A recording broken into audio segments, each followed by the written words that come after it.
Whew. Okay, what's up, guys? I'm back for another video, and today I'm actually doing something really different. I'm actually doing a post reaction to last night's episode of Pose, and this is kind of a PSA video for me, and this is kind of the most I've ever spoken out about this. Last night's episode took me out. I just gotten started on Pose like 2 weeks ago, and really it's based off of real events that happened in the past, and this week's episode was centered around the character Candy Ferocity, played by Angelica Rose. And I knew from the preview that something was going to happen to her in this episode. I knew, okay, my thing was like, okay, maybe she gets beaten and left for dead, and you know, she survived and it shows that, but y'all, they killed off Candy, and I was devastated. I never cried so much at a character death. Like, I didn't even cry with that of Grey's Anatomy. It's just that Candy was one of those characters who was rebellious but had so much potential and talent and hope that she was going to make it, and that, you know, she knew that she was somebody. Even though people talk her down so many times, she knew she was somebody. And what I loved, what Pose and Ryan Murphy and the writers did, is that they didn't have them like find her in the end of the episode. They give her a proper send-off that a lot of women in the trans community don't have. We got to see them claim her body, because a lot of trans women and trans men, a lot of their families don't claim them. And Angel and Blanca and Elektra, they are Candy's family. They give her a funeral.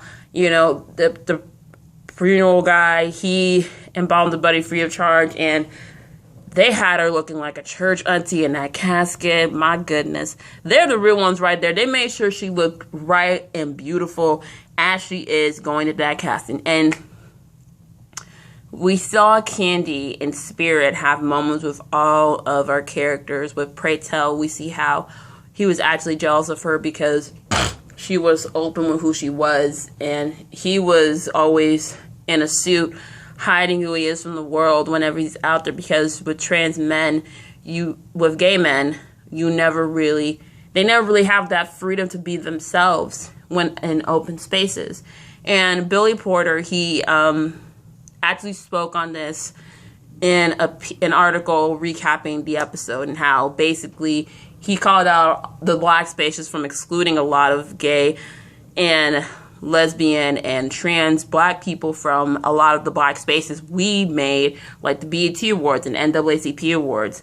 And, you know, rightfully so. And, you know, we're so quick to shout them out on the Shade Room, but we never want to invite them to these places. And the same way that we complain about being kept out of white spaces, we're keeping our own people in the community out of these spaces. And I'm really glad they touched on that. We saw Angel have a moment with her, and how basically Candy tells her to let her deaf teacher that she can be something and to not go back to turning tricks at the peers. We see Lulu have a moment with her. Lulu, I know she was grieving her own way, but she about ripped half her stuff in that casket. I was like, Lulu, no, not at the funeral, but you know they had to have someone cut it up.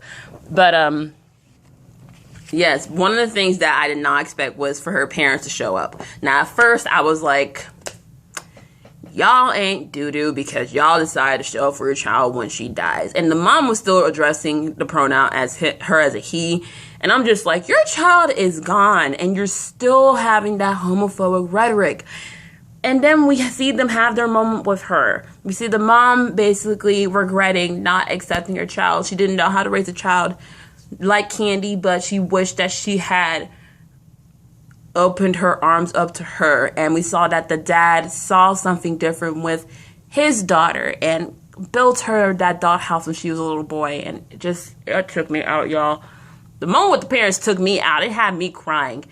And we finally get to see her have her moment in the ballroom with that Whitney Houston loving, I want to dance with somebody here. She finally gets her tens and she goes to the disco ball in the sky. And I was just like, like, I knew we were going to get a character death, but I was not expecting Candy to go. Like, and I know Pose had to include that in there because it's still happening today. So many trans women are being murdered because of male desires and insecurities.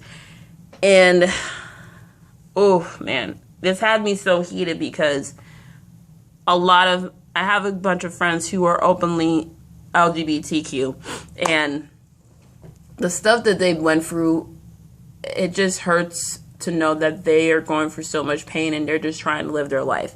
And this hit me recently because I was out with a family member, and this person pointed out a couple of men who are openly gay, who you could tell were gay, who were just walking across and, you know, basically tapped my shoulder. Like, oh, look at them. I was like, who? And but he's like, oh, look at them being gay. I'm like, so, like, they ain't bothering you. Why do you care? Like, they ain't bothering nobody. Like, why do you want to judge? And it pissed me off because literally it's the same homophobic rhetoric. And I know with the black community, we have that rhetoric. And this is someone who's like a churchy person, especially in the church community. And it just pisses me off that you're judging people who really don't affect you. They ain't doing nothing to you. They ain't doing nothing to bother you. They just choose to live a different way. And that just shows there's so many people who grew up with one mindset, one rhetoric, who've never been outside of a space. I realize this because I've been raised in the space for so long. And I've had friends who were in the closet all the way until they graduated high school.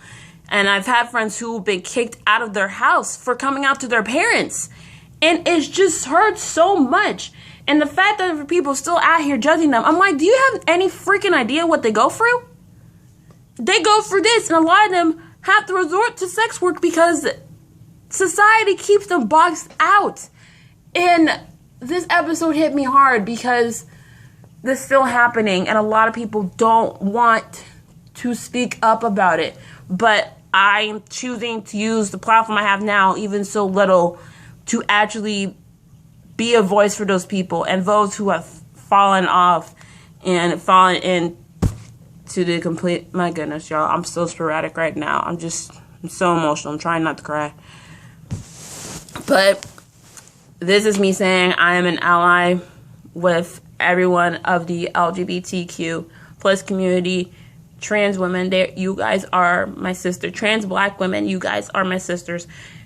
Y'all do not deserve this. Stop killing trans women. Stop killing gay men and women. Stop killing bisexuals. Anyone who is just living their life, just leave them alone. Like, goodness, y'all, I've never been so heated on something in my life. But this episode really spoke to a lot of people, and it made us have the conversations, in these conversations that are uncomfortable to have, but we have to have them. Whew, man, this was a lot to record. So let me know in the comments, how do you feel about this week's episode of Poise? If you are part of the community, share your story down below. Hit me up in the comments.